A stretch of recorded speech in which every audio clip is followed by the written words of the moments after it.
Урматтуу Назарбек Камалдинович, тизме бекитип калды да. Эмикиде ушу биздин кесиптештер менен мындай акылдашып, биргеликте чечим чыгарсаңыздар жакшы болот эле. Анан 40 райондон 40 айыл аймак тандалып алынды да турабы.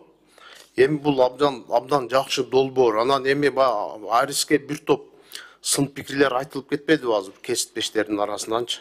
Мурда ошондой эле сын пикир аябай көп эле туура эмес багытта кетишкен. Азыркы учурда мен Аристин бир топ долбоорлоруна катышып келдим. Жакшы эле иштешип атат.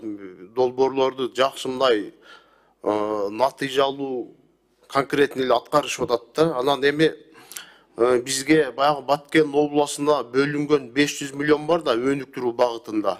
Баткен областы ошондо мындай областындагы жетекчилер мындай конкреттүү түрдө освоить эте албай жатат. Бул боюнча сиздин маалыматыңыз бар, туурабы?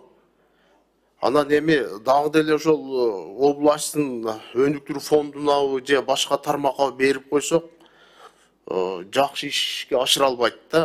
Арис өзү эле ишке ашырганы жакшы, эми Аристе биздин эле мекендештер иштейт да, же чет мамлекеттин жарандары иштейби? Ошо эми биздин мекендештер иштеп, эми көрүп атабыз, бир топ иштерге катышып атабыз. Жакшы эле эми багыт ошондой экен, эми Арис сөзсүз түрдө катыш керек экен ушул долбоорго, туурабы? Ишенимдүү механизм бар да бүгүнкү күндө Аристтике Эми жыйынтыгын көрүп атабыз, жакшы эле.